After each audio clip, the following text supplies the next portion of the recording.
시간 하나님 앞에 귀한 헌물을 드린 손길 있습니다. 무명으로 감사헌금 드립니다.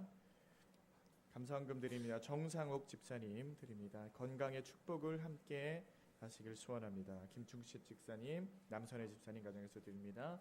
저희 가정에서 드렸습니다. 11조 헌금 드립니다. 권호성 집사님 가정에서 드립니다. 1,000번째 예물 드립니다. 조묘숙 신희철 집사님, 황혜성 권사님, 신지웅, 신주원 가정에서 드립니다. 권호성 집사님, 한순자 집사님, 이영자 집사님, 권주영, 권주환 가정에서 드립니다. 건축원금 드립니다. 조묘숙 권사님 드렸습니다. 이 시간에 예물과 말씀 위해서 잠시 기도하고 우리 나아가겠습니다. 걸어가신 아버지 하나님, 크신 은혜를 감사합니다. 하나님, 죽을 수밖에 없는 저희들을 주님의 귀한 보배 피를 흘려주셔서 주님의 귀한 자녀 삼아주시고 주님의 귀한 교회로 삼아주신 것 감사를 드립니다. 하나님, 오늘 이 귀한 밤에 주님의 귀한 말씀 듣기 위해 모인 주님의 성도들을 기억하여 주시옵고 오늘도 주님의 성령의 충만함으로 이끌어 주시옵소서. 특별히 주님 앞에 나아갈 때에 빈손으로 나오지 아니하고 이렇게 귀한 예물 헌물 준비하여서 하나님 앞에 올려드립니다. 그 마음 가운데에 소원하는 모든 것들이 있사옵나니 주님 들어주시옵고 그 모든 문제들 주님 하루속히 해결해 주시는 놀라운 역사가 일어나기를 주님 축복하오니 주님 함께하여 주시옵소서. 감사를 드리며 걸어가신 우리 구주 예수 그리스도의 이름으로 기도드리옵나이다. 아멘. 할렐루야. 주님의 이름을 찬양합니다. 우리 주님은 이 밤에도 우리와 함께 하시고 우리들의 예배를 즐거이 받아주실 것입니다. 아멘. 오늘 하나님께서 우리에게 허락하신 말씀은 야고보서 1장 22절로 27절 말씀, 그리고 4장 17절 말씀입니다. 먼저 야고보서 1장 22절로 27절 말씀 보겠습니다.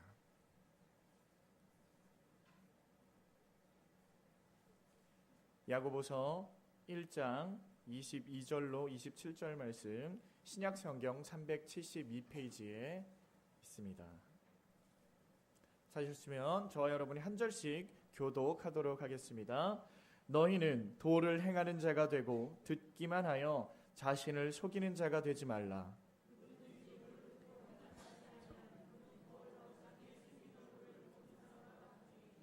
제 자신을 보고 가서 그 모양이 어떠한 것을 곧 잊어버리거니와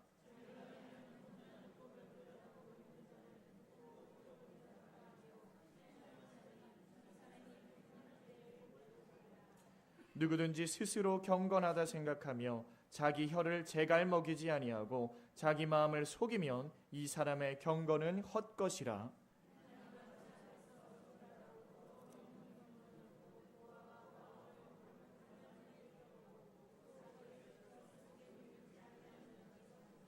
아멘. 그 다음에 4장 17절 말씀 우리 한 목소리로 읽겠습니다. 4장 17절 읽습니다. 시작. 이러므로 사람이 선을 행할 줄 알고도 행하지 아니하면 죄니라. 아멘. 아멘. 아름다운 밤입니다. 우리 옆에 사람과 인사해 볼까요? 아름다운 밤입니다.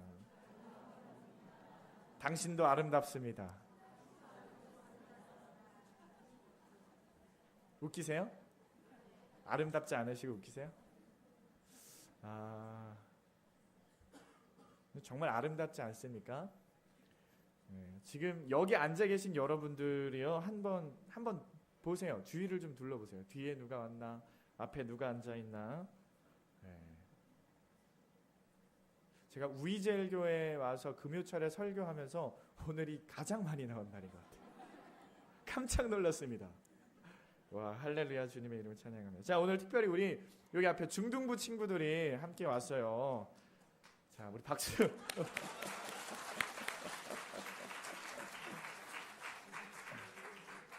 사실 얼마 전에 우리 송 목사님한테서 카톡이 하나 왔어요. 목사님, 1월 며칠 날 설교시죠? 물어보시더라고요. 네, 그랬더니 중등부 친구들이 그때 함께 할 거예요. 그리고 지금부터 목사님 위해서 기도할 겁니다. 그런, 와, 정말 그 문자를 받고요. 정말 놀랍고 정말 기쁘고 정말 감사했어요. 기도 많이 했죠, 여러분? 감사합니다. 그 말 자체로도 저에게 너무 힘이 되고 위로가 되어서 정말 열심히 오늘 말씀 준비했습니다. 그리고 또 오늘 귀한 우리 전도사역팀, 정말 빛의 사자와 같은 우리 정말 전도사역팀들 아주 고난이도의 스킬을 구사해 주셔서 정말 귀하고 아름답습니다. 자, 그런데 이 많은 사람들이 이렇게 한데 모였지 않습니까? 근데 우리가 이렇게 모인 이유가 있습니다. 우리들 가운데 한 가지 공통점이 있어요. 각기 서로 다른 지체들이지만 공통점이 무엇입니까? 바로 하나님의 은혜를 입은 자들이라는 것입니다. 예수님의 보혈의 공로를 힘입어서 사망에서 생명으로 건짐을 받은 자들이라는 것입니다. 그러한 우리들을 하나님의 자녀라고도 부르고 하나님의 백성이라고도 부르고 또 교회라고도 부릅니다. 그러한 교회들, 저와 여러분, 그 교회들은 그런데 이 세상에서 어떻게 살아가야 할까요? 우리가 우리 스스로를 교회라고 부르는데 교회는 세상에서 어떻게 살아야 하죠? 교회는 교회답게 살면 되는 겁니다. 아멘. 교회는요, 교회답게 살면 되는 거예요. 아멘이십니까? 너무나 기본적이네요. 교회는 교회답게 살아가는 거. 설명할 가치도 없어요. 그냥 교회는 교회답게 사는 거예요. 교회니까 교회처럼 행동하고 교회답게 살아야 하는 겁니다. 집에서 혹시 강아지나 뭐 애완동물 키우시는 분 있으십니까? 저도 어렸을 때 집에서 강아지도 키우고 고양이도 키우고 뭐 금붕어도 키우고 결혼 전에는 고슴도치도 키우고 그랬었어요. 자, 근데 만약에 강아지를 키우는 집에서 자, 밖에서 일을 마치고 집에 도착해서 현관문을 딱 열고 들어갔는데 강아지가 뛰쳐나옵니다. 그래도 어떻게 나왔냐면은 두 발로 저벅저벅 걸어 나오더니 90도로 인사를 꾸벅하면서 주인님 오셨습니까? 이렇게 인사를 합니다. 그럼 그게 강아지다운 행동입니까? 아닙니까? 아니에요. 그런 강아지가 있어요? 그건 강아지다운 게 아니라는 거예요. 개가 어떻게 두 발로 걷고 어떻게 인사를 하고 또 어떻게 말을 합니까? 그건요, 개다운 게 강아지다운 게 아니에요. 강아지는요, 어떻게 해요? 그냥 꼬리 치면서 네 발로 뛰쳐나와서 그냥 멍멍 이렇게 왈왈거리면서 주인 반갑게 맞이하는 거.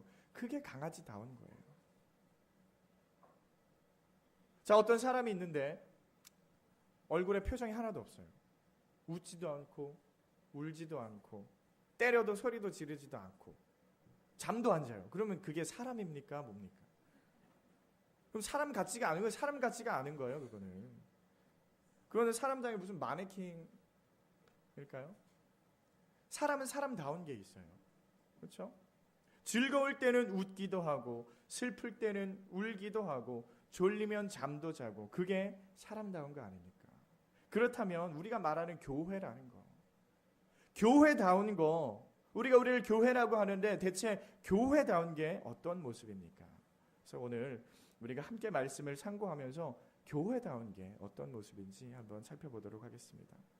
우리가 오늘 야고보서의 말씀을 읽었는데 이 야고보서의 저자인 야고보는 그의 기록에서 강조하고 있는 것이 있습니다. 그것이 무엇이냐면 바로 행함의 미학, 행하는 것, 실천하는 것에 대해서 강조하고 있습니다.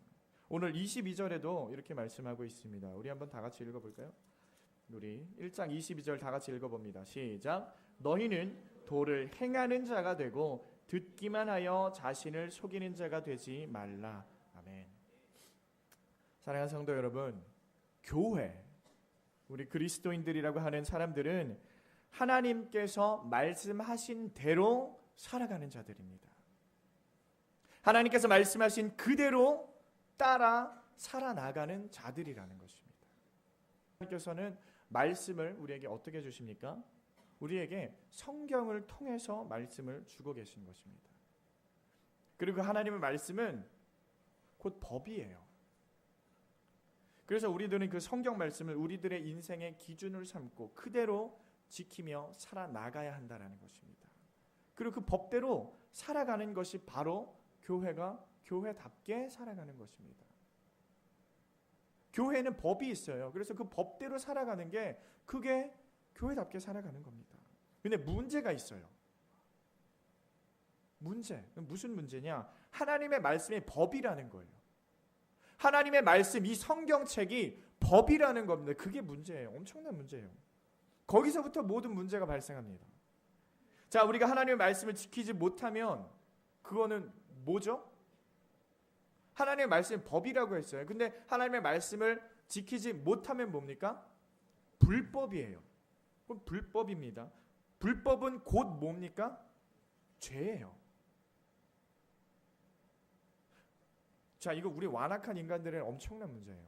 하나님의 말씀을 지키지 못하는 게 불법인데 그 불법을 행하는 자들이 지금 여기 앉아 있는데 그게 바로 뭐예요? 죄라는 거예요. 죄.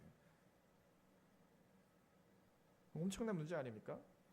그 죄를 짓는 행위를 우리는 범죄라고 합니다. 근데 안타까운 게 뭐냐면요, 우리들이 죄를 짓는 데에 있어서 좀 경각심이 별로 없다라는 게 문제예요. 죄를 짓는 것도 문제인데 내가 죄를 짓고 있는지조차 모른다는 게 문제라는 겁니다. 죄를 짓는 것이, 하나님 앞에 죄를 짓는 것에 우리가 너무 민감하지 못하고 무뎌져 있다라는 것입니다. 우리가 하나님의 말씀을 어기는 것, 죄를 짓는 것에는요, 두 가지가 있어요. 성경에는 우리들에게 해야 할 것과 하지 말아야 할 것을 말씀하고 있습니다. 그렇죠? 그러니까 성경에는요, 너희는 이렇게 해라 하는 것을 하지 않으면 그것도 죄고, 이렇게 하지 말아라 하는 것을 하는 것도 죄예요. 그렇다면 대표적인 하나님의 법이라고 할 수 있는 우리 십계명을 예를 들어서 한번 살펴보겠습니다. 십계명에서요, 10가지 중에 하지 말라라고 하는 것은 8가지입니다. 내 앞에 다른 신을 내게 두지 말지라, 우상 섬기지 말아라, 하나님의 이름을 망령되이 부르지 말아라, 살인하지 말아라, 간음하지 말아라, 도둑질하지 말아라, 거짓 증거하지 말아라, 이웃의 것을 탐내지 말아라. 8가지, 그렇죠? 그리고 이렇게 해라 라고 하는 것은 2가지입니다. 안식일을 기억하여 거룩히 지키라, 내 부모를 공경하라. 딱 2가지예요. 자, 그렇다면 여러분들이 생각하기에 이 8가지의 하지 말라는 계명들을 어기는 것과 2가지의 하라는 계명들을 어기는 것 중에 어떤 것이 더 나쁘다고 생각합니까? 우리 중등부 친구들 어떤 게 더 나쁜 것 같아요? 네? 하지 말라는 거 해도 죄고 하라는 거 안 해도 죄인데 그 둘 중에 어느 게 더 나쁜 것 같아요? 네? 모르겠어요? 뭐가 더 큰 죄예요? 하지 마! 근데 했어. 너 이거 해? 근데 안 했어. 뭐가 더 큰 죄예요? 하지 말라는 거요? 확실해요? 확실하죠? 어려워요? 자, 우리 예를 한번 들어보겠습니다. 자, 우상을 섬기지 말라고 했어요. 그렇죠? 근데 제가 그래도 목사잖아요. 근데 이제 딱 집에 돌아가서 집에 왔다. 이제 방에 들어가 보니까 막 우상이 막 있고 거기서 막 비나이다. 오늘 금요철에 설교 잘하게 해주세요. 비나이다. 그렇게 막 해요. 그걸 누가 알았어요. 그럼 여러분이 보시기에 어때 보이세요? 웃기죠? 자, 도둑질하지 말라고 했는데 어떤 장로님께서 헌금하는 척하면서 헌금하면서 몰래 헌금을 샥 안 보이게 훔쳤어요. 도둑질하지 말라고 했는데. 살인하지 말라고 했는데 어떤 안수 집사님이 말 안 듣는 아들이 있어요. 버릇없다고 홧김에 3시간 동안 계속 때리다가 애가 죽어버렸어. 살인하지 말라고 살인했어요. 근데 그 죄인 중에 죄인들이 지금 여러분들 옆에, 앞에, 뒤에 앉아있다고 한번 생각해 보세요. 기분이 어떠십니까? 뭐 오해하지는 마세요. 어디까지 예를 든 걸 뿐이니까요. 그런 사람이 여기 앉아있는데 거기 옆에 가서 앉고 싶으신 분 계십니까? 이 사람이 죄인이라는 거 다 알아요. 그 옆에 가서 앉고 싶으세요? 별로 그렇지 않죠. 가까이 하기 싫어요. 앉기도 싫고 가까이 가기도 싫어요. 왜요? 죄인이니까. 죄인이라고 우리가 생각하니까요. 왜냐면요, 하지 말라는 계명을 어기면요, 그걸 우리는 막 큰 죄로 생각합니다. 굉장한 죄를 여기는 습관, 그런 경향이 우리가 있겠어요. 근데 우리가 만약에 반대로 한번 생각을 해봅시다. 안식일을 거룩하게 지켜라, 이런 말씀 있죠. 자, 다음 주가 만약에 기말고사예요. 근데 시험이 목요일, 금요일, 월요일, 화요일 이렇게 시험이야. 그러면은 그 주간에 주일 예배 나올 우리 중동부 손 들어봐요. 우리 3명 빼고 나머지는 다 죄인이네. 그러면요, 죄인들 나오는 애도 있고 안 나오는 애도 있을 거예요. 그러면은 안 나오는 애들은 계명을 어긴 겁니까? 안 어긴 겁니까? 어긴 거예요. 어겼어요. 어떻게 생각드세요? 에이, 기말고사인데 당연히 집에서 공부해야지, 어딜 교회를 가. 그럴 수도 있지 뭐, 이렇게 생각하십니까? 잘 들으세요. 그 엄연히 계명을 어긴 겁니다, 여러분. 하나님의 법에서요, 불법을 행한 거고 그건 죄를 짓는 거예요. 하나님의 말씀에 불순종을 하였기 때문에 죄를 지은 겁니다. 그런데 그 죄의 크기를 얼마나 크게 여기시냐는 거예요. 하라는 그 4계명을 어긴 것을 보고 여러분들은 하지 말라는 7계명, 8계명을 범한 것처럼 취급하십니까 혹시? 그 죄를 얼마나 크게 보시냐 이거예요. 하지 말라 하는 것과 하라는 것과. 자, 만약에 한 직분자가 도둑질을 했어요. 금은방에 갔다가 주인이 없는 사이에 다이아몬드를 슬쩍 하나 훔쳤어요. 들통이 났어. 큰일 난 거예요. 그러면 교회에서도 다 알았어요. 그럼 그 일을 어떻게 여깁니까? 막 임시당회를 열어서 장로님들이 막 그 직분자를 어떻게 할지 고민을 막 해야 될 수도 있습니다.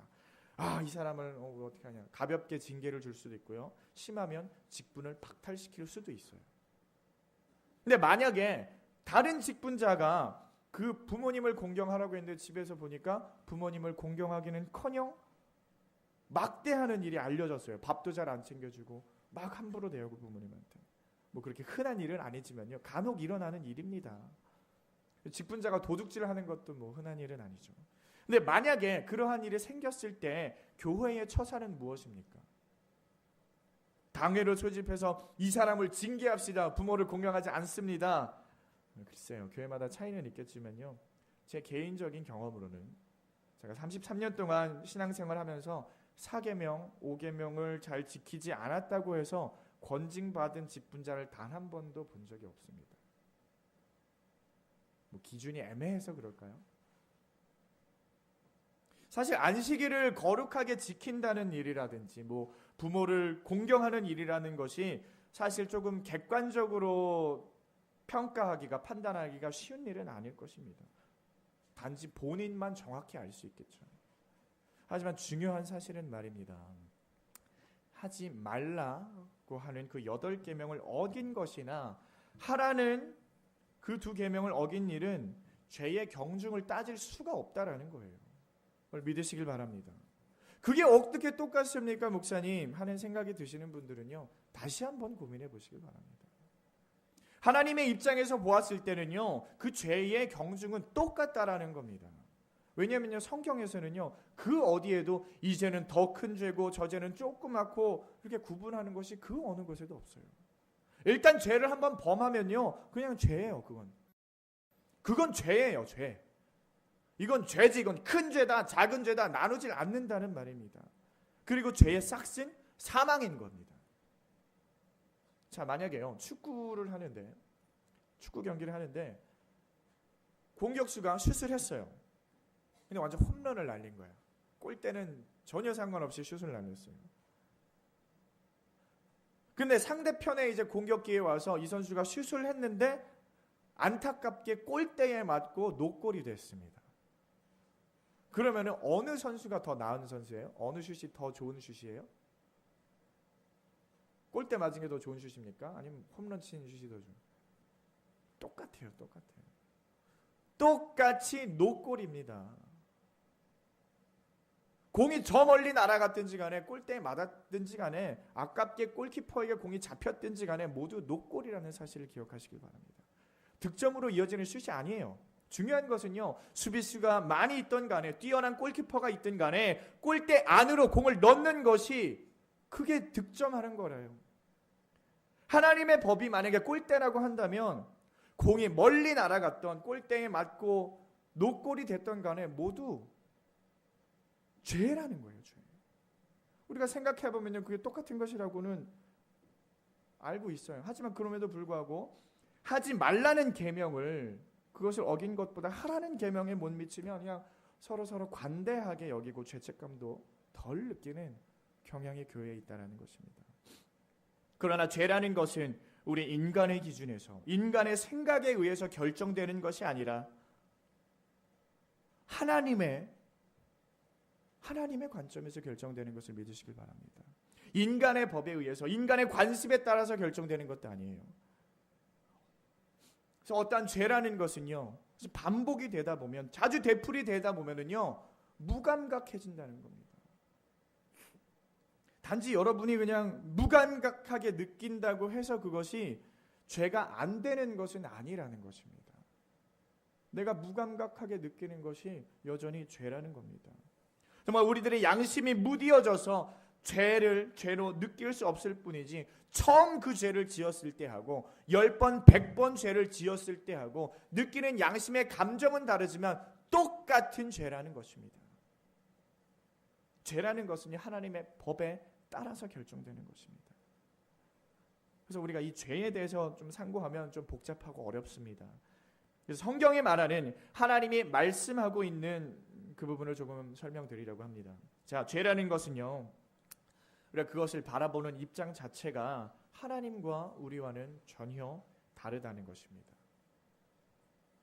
죄라는 것은요, 사실 이 세상에 가득 차 있어요.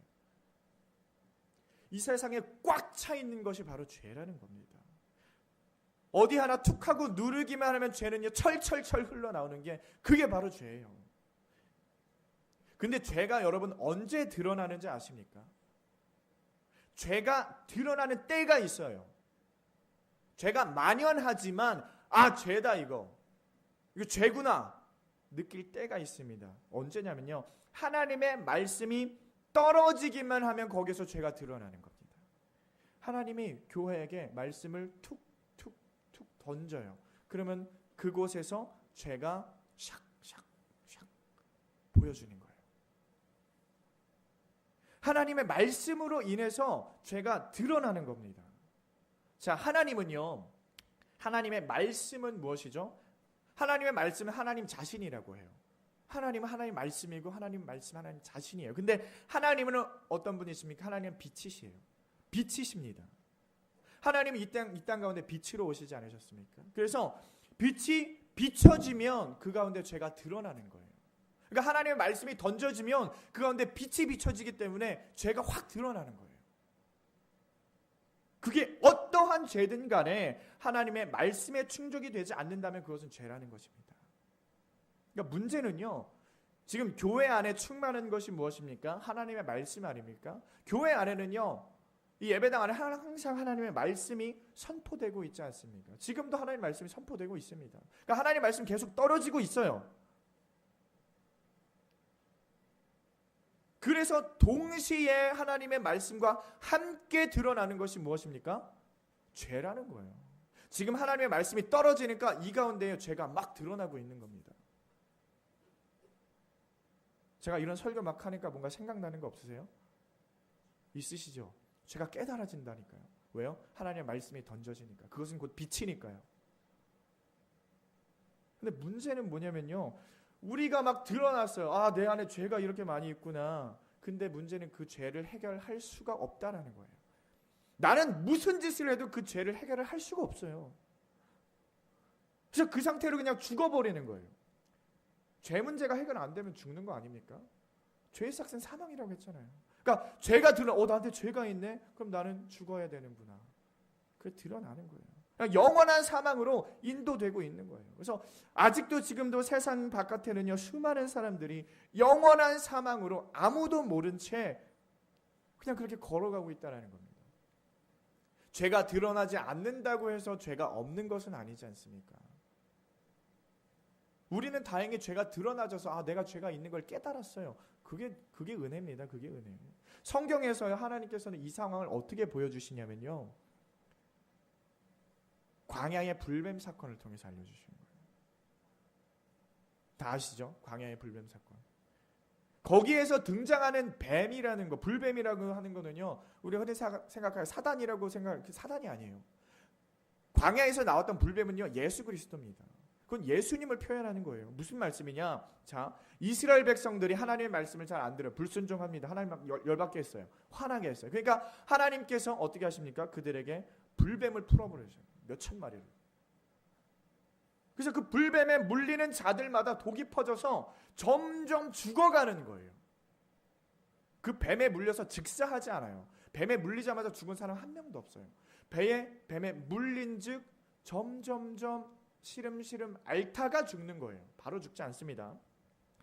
그게 뭘 의미하냐면요, 점점 우리가 죽음과 가까워지고 있다라는 것을 보여주는 거예요. 그것이 바로 하나님의 말씀이라는 겁니다. 하나님의 말씀이 딱 떨어지면요, 하나님의 법이 딱 떨어지면요, 하나님의 말씀이 선포가 되면 죄가 드러나고 그 죄로 인해서 우리들의 죽음이 가시화되는 거예요. 눈에 보여지게 된다는 겁니다. 그게 불뱀이 물었을 때 죽어가는 모습, 그거를 표현하는 겁니다. 그래서 모세가 하나님 앞에 기도합니다. 하나님, 생명을 살려주세요. 생명을 살리는 방법을 알려주세요 했더니 성경에서 이렇게 기록합니다. 여호와께서 모세에게 이르시되 불뱀을 만들어 장대 위에 달라 물린 자마다 그것을 보면 살리라. 모세가 놋뱀을 만들어 장대 위에 다니 뱀에게 물린 자마다 놋뱀을 쳐다본 즉 살더라. 아멘. 자, 하나님은요, 불뱀을 만들어서 그걸 쳐다보게 하십니다. 왜 불뱀을 만들게 하셨을까요? 이상하지 않으세요? 뱀에 물렸는데 구리로, 놋으로 뱀 모양을 만들어서 장대에 달아요. 우리 생각에는 뭐 정한 짐승의 동물, 소나 양이나 비둘기, 아니면 막 뭐 십자가를 만들어서 거기에 달고 쳐다보라고 하였을 건데, 하나님은 뱀을 만들려고 하셔요. 왜 똑같은 뱀을 거기에 매달았냐고요. 왜냐면요, 그 불뱀이 하나님의 말씀이고 로고스이신 예수 그리스도를 상징하기 때문입니다. 그 불뱀에 물린 자, 하나님의 말씀 앞에서 죄가 드러난 자들이 생명을 회복할 수 있는 방법은 예수 그리스도 밖에는 없다라는 것입니다. 다른 대안이 결코 없기 때문이에요. 다른 어떤 방법이 없기 때문에 그곳에는 뱀 모양 밖에는 달 수가 없었다라는 겁니다. 그 사건을 통해서 하나님께서, 예수님께서 하시는 말씀이 무엇입니까? 내가 죽을게. 내가 죽을 테니 너희들은 지켜봐라. 그것이 지금 예수님 말씀하시고 있는 거죠. 그래서 하나님의 법인 율법은요, 우리가 율법이라는 것은 막 우리가 뭐 그거를 잘 지킴으로 인해서 구원에 이르는 방도가 되는 것이 아닙니다. 율법은요, 죄를 깨닫게 하는 거예요. 하나님 말씀이 떨어지니까 거기에서 우리가 죄를 발견하잖아요. 죄를 깨닫잖아요. 그게 율법이에요. 우리가 10계명만 보더라도요, 1계명부터 10계명까지 여러분의 생활을 한번 적용해서 천천히 한번 생각을 해보십시오. 저절로 고개가 숙여질 것입니다. 그 10가지만 가지고 우리가 했는데도 그걸 제대로 지키질 못해요. 그게 하나님의 의도라는 거예요. 그게 하나님의 의도입니다. 너희 봤지? 죄가 그냥 막 드러나. 하나님의 말씀 떨어지면 그냥 죄가 막 드러나는 거예요. 근데 하나님께서는 우리들에게 죄 문제를 해결해 주셨다고 하는데 왜 아직도 우리의 삶 속에 죄가 보여지는 걸까요? 왜 아직도 하나님의 말씀이 던져지면 그 가운데서 왜 아직도 죄가 피어나고 있는 것일까요? 그렇게 하시는 하나님의 의도가 있다는 것입니다. 무엇이냐면요, 하나님은요, 우리들로 하여금 지금도 예수님의 그 십자가의 사건을 계속해서 알게 하시길 원하는 것입니다. 한 번 듣고 한 번 알고 까먹는 것이 아니라 계속해서 상기시켜서 우리가 죄인이었다라는 것을 알려주시는 겁니다.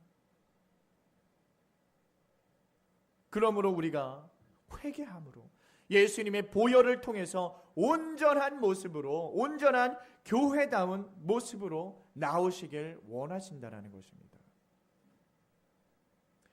예수님께서 우리에게 요구하시는 게 무엇일까요? 예수님이 여러분에게 한 사람 한 사람 찾아가셔서 뭘 요구할까요? 너희 죄인들아, 너 이제 네가 죄인인 거 깨달았지? 너 안에 죄가 넘쳐나는 거 깨달았지? 그러니까 이제 그거 청소해, 그거 깨끗이 닦아. 그게 아니라는 거예요.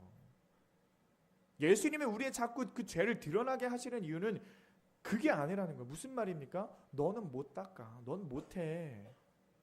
너는 절대 그거 못해. 그거는 내가 닦아줄 거야.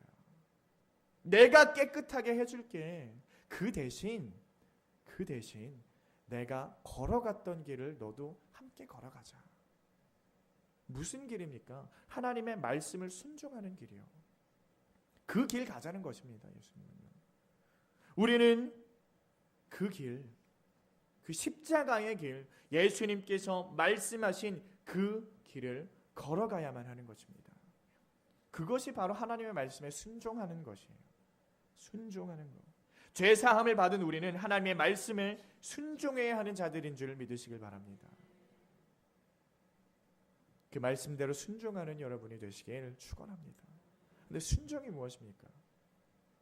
순종이 뭐예요? 뭐가 순종이라고 하는 것입니까? 순종하면 아는 것을 행하는 것이 순종이에요. 아는 것을 뭐라고요? 순종이 뭐라고요? 아는 것을 행하는 것. 알기만 하는 것은 순종이 아니에요. 알고 행하는 것이 순종입니다. 행함이 반드시 있어야만 그게 순종이라는 것입니다. 그렇죠? 예수님께서 마태복음 21장에서 비유를 들어서 말씀하십니다. 우리 한번 찾아보겠습니다. 마태복음 21장으로 한번 가보겠습니다.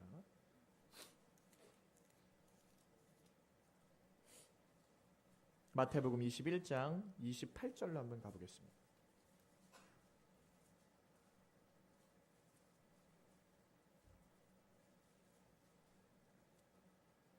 우리 28절로 31절 말씀까지 우리 한 절씩 한번 읽어보겠습니다. 제가 먼저 읽습니다. 그러나 너희 생각에는 어떠하니요? 한 사람이 두 아들이 있는데 맏아들에게 가서 이르되 예 오늘 포도원에 가서 일하라 하니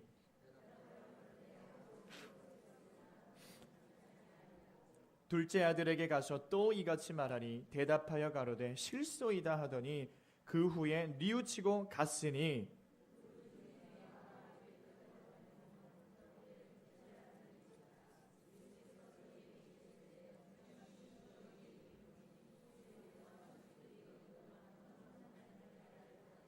아멘. 자, 지금 두 명의 아들이 있습니다. 근데 아버지가 와서 말씀을 하세요. 포도원에 가서 일 좀 해라 얘들아. 이렇게 말씀해요. 근데 첫째 아들이 뭐라고 대답합니까? 네, 아버지 제가 가서 일하겠습니다. 이렇게 대답을 합니다. 대답은 잘했는데요. 아, 귀찮은데 그냥 안 갈까? 하고 안 갔어요. 첫째 아들. 둘째 아들은요. 아, 아빠 싫어요. 놀고 싶어요. 나 더 놀래요. 더 안 갈 거예요. 안 간다고 대답했어요. 그 대답해놓고 생각해보니까 뭔가 괜히 잘못한 것 같기도 하고 미안하기도 하고 그래서 마음을 고쳐 먹습니다. 아 그래도 가야지. 아버지가 명령하신 건데 가서 일하자 하고 갔어요. 그러면 이 두 아들 중에 말씀에 순종한 것은 누구입니까? 첫째 아들이에요? 둘째 아들이에요? 둘째 아들이에요. 이거 너무 쉽잖아요. 하나님의 뜻을 알고만 있는 것은요 순종이라고 말을 하지 않아요. 첫째 아들이 그 아버지의 뜻을 몰랐습니까? 알았잖아요. 대답까지 했어요. 근데 안 했어요. 그러니까 그건 순종이 아니라는 겁니다. 행함이 있어야 합니다. 실천이 있어야 한다고요. 하나님의 뜻을 깨닫고 이해하고 그대로 행해야 한다라는 겁니다. 행함이 있어야 비로소 순종이라고 말을 할 수 있는 것입니다. 깨닫는 것으로 아는 것으로 위안을 삼고 다행으로 여기고 거기에 머무르기만 하는 것은요 아무런 의미가 없다라는 것입니다. 깨달음이 행함으로 표현이 될 때에 비로소 골대에 골이 들어가는 거라고요. 축구할 때 선수들은요 공을 상대편 골키퍼를 넘어서 골대 안으로 넣어야 한다는 거는 다 알아요. 그걸 모르는 선수가 없어요. 여러분, 공을 드리블 하다가 라인 밖으로 나가서 관중석을 향해서 슛을 하는 선수 본 적 있습니까? 그 수많은 전 세계의 축구 선수들 중에 그런 선수는요, 단 한 명도 없어요. 한 명도 없어요. 공은 어디다 골대 안으로 넣어야 되는 거 그거 다 알고 있어요. 그래야 득점으로 인정해 주는 게 아닙니까? 우리도 마찬가지입니다. 하나님의 말씀을 지켜야 하는 거 우리는 알아요. 무슨 누구 이런 말씀하면 나도 알아. 나도 알아. 그 말은 잘하죠. 사랑해야 돼. 나도 알아. 그만해. 나도 알아. 근데 아는 거하고 행하는 거하고 천지 차이라는 겁니다. 아는 것에서만 머무르면요 죄예요. 근데 그걸 행하면요 순종입니다. 자, 아브라함이 하나님께 인정받았을 때가 언제입니까? 아브라함이요 하나님의 말씀을 순종해서 이제 아들 이삭을 데리고 모리아 산으로 막 올라가고 있습니다. 막 올라가니까 하나님이 막 기뻐서 오 아브라함아 네가 내 말 잘 들었구나. 내가 사랑한 줄 그렇게 말씀하셨어요? 그때 하나님은 침묵하셨어요. 하나님은 침묵하셨어요. 그때도. 그 무거운 하나님의 말씀이 언제 들려왔습니까? 아브라함이 칼을 잡고 나서 이삭을 찌르려고 하는 그 순간에 아브라함아 부르시는 거예요. 하나님의 사자가. 그리고 뭐라고 말씀하십니까? 이제야 네가 하나님을 경외하는 줄을 아노라. 이렇게 말씀합니다. 이제야 아노라. 이제야 아는 거. 이제야가 언제입니까? 우리들이 하나님의 말씀대로 행했을 때라는 거예요. 하나님의 말씀을 알았을 때가 아니라 하나님을 알고 나서 행했을 때라고 하는 게 바로 이제야랍니다. 오늘 본문 25절에 이렇게 말씀해요. 자유하게 하는 온전한 율법을 들여다보고 있는 자는 듣고 잊어버리는 자가 아니요 실행하는 자니 이 사람이 그 행하는 일에 복을 받으리라. 실행하는 자에게 복이 있다는 것입니다. 그러므로 사랑하는 성도 여러분, 하나님의 말씀을 받음으로 우리의 죄를 깨닫기를 소원합니다.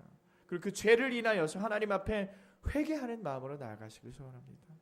우리 예수 그리스도의 보혈을 인하여서 나의 모든 죄가 도말되었음을 감사하시길 바랍니다. 그리고 이제는 예수님께서 당부하셨던 그 제자의 길, 그 모진 십자가의 길을 순종함으로 걸어가시길 바랍니다. 우리 2016년이 되고 여러분들 각자 마음 가운데 소원하는 것들이 있었을 거예요. 다짐하는 것들이 있었을 거예요. 다짐하고 생각하는 데서 끝나면 그거는 여전히 죄라는 것입니다. 그것을 실천하고 행동으로 옮겼을 때 비로소 하나님께 칭찬받는 그러한 인정을 받을 수 있다는 것입니다. 누구를 사랑하기로 결정하셨습니까? 주일 성수를 잘하기로 결정하셨습니까? 실천하시길 바랍니다. 실천하시길 바랍니다. 아는 것에서 만족을 누리고 멈추는 것이 아니라 이제는 그 아는 것을 인해서 하나님의 말씀대로 실천하며 온전한 순종을 함으로 하나님께 칭찬받고 하나님의 마음을 시원케 해드리는 우리 위제일교회 성도 여러분이 다 되시길 주님의 이름으로 축원드립니다. 아멘. 우리 잠시 기도하겠습니다. 걸어가신 아버지 하나님, 크신 은혜를 감사합니다. 하나님, 죄와 허물로 죽었던 우리들이 주님의 귀하신 예수 그리스도의 보배 피로 말미암아 우리가 새 생명을 얻었음을 주님 고백합니다. 그 고백 가운데에서 정말 우리가 하나님의 그 말씀을 청종하여 깨닫고 이제는 실천하는 주님의 귀한 자녀들이 되게 하여 주시옵소서. 우리의 마음은 완악하고 연약하여서 주님의 말씀대로 살아가지 못할 때가 너무나 많이 있습니다. 그래서 하나님 앞에 부르짖고 간절히 간구하며 나아가오니 성령님께서 찾아와 주시고 우리의 모든 마음을 주장하여 주셔서 하나님의 말씀 가운데에 순종하며 승리하며 살아나갈 수 있는 우리 귀한 위젤교회 성도들이 다 되길 주님의 은혜 가운데로 나아가게 하여 주셔서 큰 축복 가운데로 나아가게 하여 주시옵소서. 감사를 드리오며 걸어가신 우리 구주 예수 그리스도의 이름으로 기도드리옵나이다. 아멘.